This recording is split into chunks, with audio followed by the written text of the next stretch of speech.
Yeah. So, I think we are all really hoping that inflation comes down.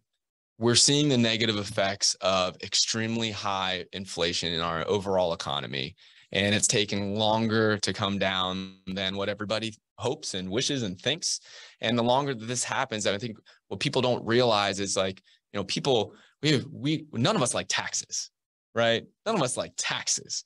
But if you think about what 9% or 8% inflation is, that's a tax, right? And the people who get hit the worst with this are those who are low income, right? And low income and lower income get hit the worst with this because that's generally what happens with taxes as well, right? So it is really, it's creating in our overall economy, it's creating more and more of a spread between the haves and the have-nots. That's not a good thing. And so inflation is a really, really big thing for our overall economy. That's why it's, our politicians are on board to bring down inflation, right? Like that's why the Fed is raising interest rates as much as it is. It's because inflation has to come down. But what I picked up in listening to John Burns and just made a whole lot of sense, right? The path to bringing inflation down is not as easy as just raising interest rates. I thought this was a cool nugget to share with everybody, right? When the Fed is raising interest rates, they're hoping to slow the growth of the real estate market, right? It's unsustainable for it to be 20, 25% home price appreciation year over year. That's not good for everybody. And the reason why they have focused on raising interest rates is because it's something that they have direct control over. And it's because housing is a huge component of the overall consumer price index. Consumer price index, known as CPI, is that inflation metric that the government and we all look at and say, is inflation too high or is it too low? So according to congress.gov, I did a little bit of research on this.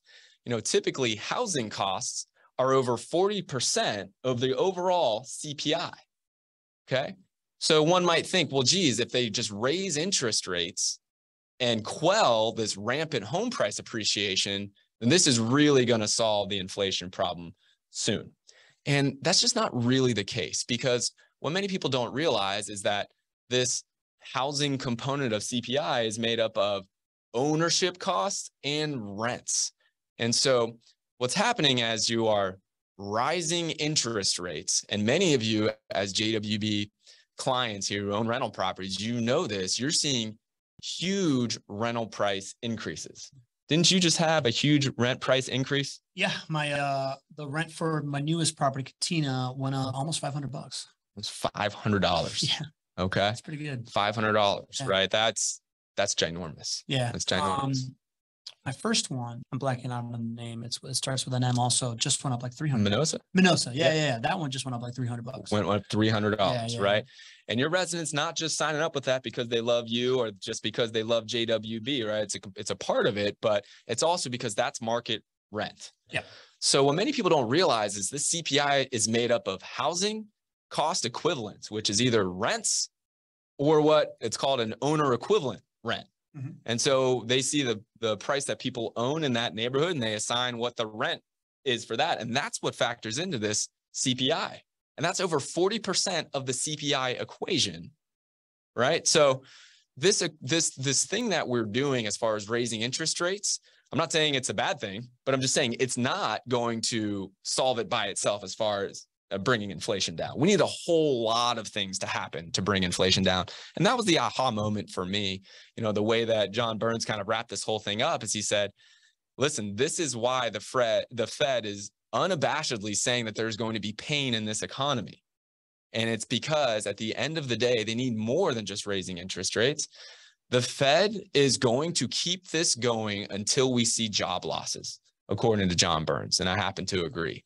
And that's why the Fed is not worried about driving us into a recession, right? Normally they are, but right now the stakes are too high, that inflation is way too high, that job losses are the things that, are ultimately going to keep costs in check and get this inflation number down from, 8.3%, which is what it is right now. So essentially, if I'm an investor listening to this, what does this mean to me?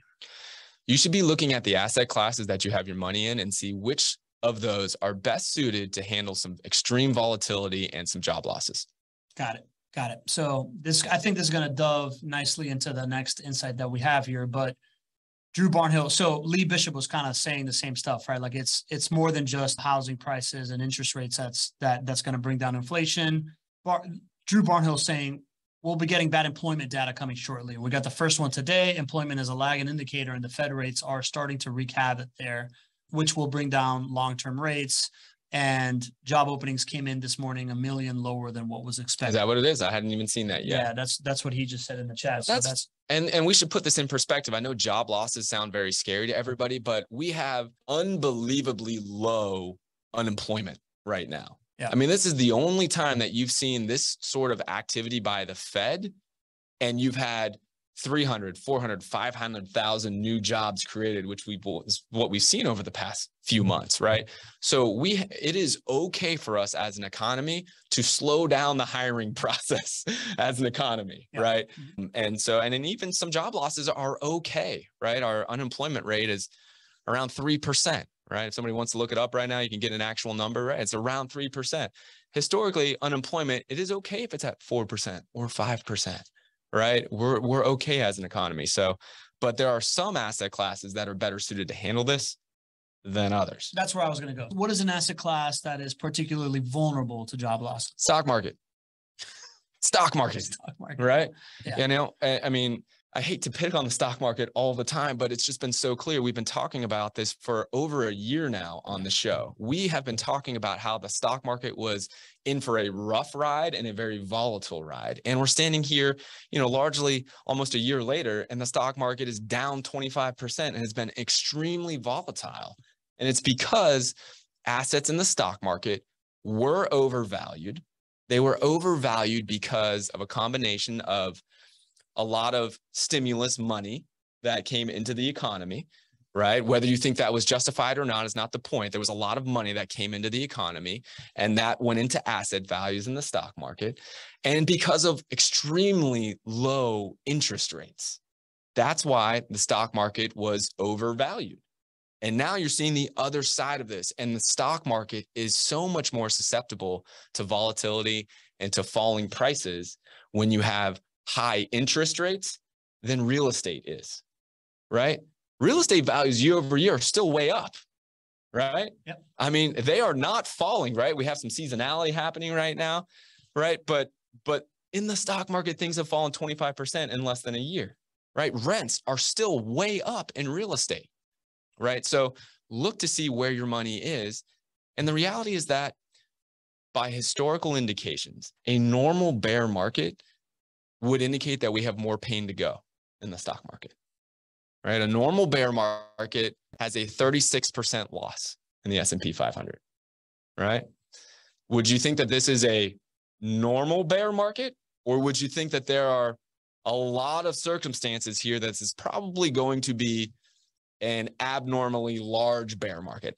This is where I'm pontificating, and listen, you'll have your own opinion, but I look at things like, right, the war that we have going on, Ukraine and Russia, right? The lingering supply chain issues that we have. I look at how hellbent the Fed is on raising interest rates and how they really don't care that we are going to get into a recession territory if we're not there already.